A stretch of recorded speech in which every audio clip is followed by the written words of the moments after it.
आप ये न्यूज़ देख लीजिए, इंडिया की इन्फ्लेशन रेट पहुंच गई है 14 मंथ्स के हाई पर। पिछले साल अक्टूबर में जो रिटेल इन्फ्लेशन थी इंडिया की वो 4.87% थी, जो अक्टूबर 2024 में बढ़कर हो गई है 6.21%। काफ़ी बड़ा इजाफा इसमें हुआ है।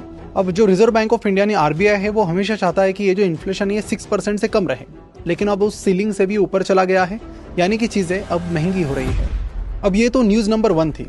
न्यूज़ नंबर 2 पर थोड़ी नजर डालिए। नेस्ले इंडिया के मैनेजिंग डायरेक्टर ने कहा है कि मिडिल क्लास का जो नंबर है इंडिया में श्रिंक होता जा रहा है, यानी कम होता जा रहा है। उन्होंने ये भी कहा कि इस वजह से नेस्ले इंडिया की जो सेल्स है सिर्फ 1 से 2% से ही बढ़ रही है। नेस्ले इंडिया के प्रोडक्ट्स तो आपको पता ही, अलग अलग कॉफी ब्रांड्स, मैगी वगैरह ये सब ये लोग बनाते हैं। अब ये बात फाइनेंस मिनिस्टर ने भी मान ली है कि कंजम्पशन ग्रोथ स्लो डाउन हो रही है। अब आप इस न्यूज़ नंबर 3 पर नजर डालिए। पैसेंजर व्हीकल की जो सेल्स है वो 19% डाउन है 19% से, और जो इन्वेंट्रीज है कार कंपनीज की वो लगातार बढ़ती जा रही है। और मैं आपको ऐसी दर्जनों न्यूज़ दिखा सकता हूँ जो एक ही ओर इशारा कर रही है, और वो ये कि भारत में अगर रियल सेंस में कोई प्रॉब्लम में है, दिक्कत में है, तो वो है इंडिया का मिडिल क्लास। ये जो प्रजाति है मिडिल क्लास, वो ईमानदारी से टैक्स भरती आई है, लेकिन उसके बदले में उन्हें मिला क्या?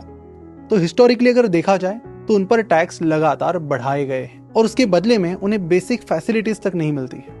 मैं ये न्यूज़ काफ़ी दिनों से देख रहा हूँ कि ओवरऑल इंडियन इकोनॉमी की हालत पिछले कुछ महीनों से धीरे धीरे वीक होती जा रही है, और इसका इम्पैक्ट आप सितंबर क्वार्टर के कंपनी के रिजल्ट्स पर देख ही सकते हो। बहुत सारी जो कंज्यूमर कंपनीज हैं दे आर स्ट्रगलिंग, एंड उस वजह से और फिर एक दो चीज़ें और होगी जिसकी वजह से शेयर मार्केट में भी उसका इम्पैक्ट आपको देखने मिला।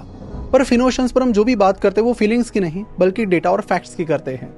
जब हमने अपना रिसर्च शुरू किया इन डेटा और फैक्ट्स को ढूंढने का, तो ऐसे काफ़ी सारी सीरियस और इंटरेस्टिंग चीज़ें हमारे सामने आई जो बहुत शॉकिंग है और आप सभी को जानना बहुत ज़रूरी है, और इसीलिए हम इस वीडियो को आपके सामने लेकर आए हैं। तो इस वीडियो में हम बात करेंगे कि आखिर मिडिल क्लास पर हाई टैक्स का क्या असर पड़ा है। डिमांड, इनकम, कंजम्पशन, हर नंबर पर यहाँ पर बात होगी, और आखिर में इस चीज़ पर भी बात करेंगे कि क्या ये समस्या आने वाले दिनों में कम होगी। तो डिटेल में इस वीडियो में इसके बारे में बात करते हैं।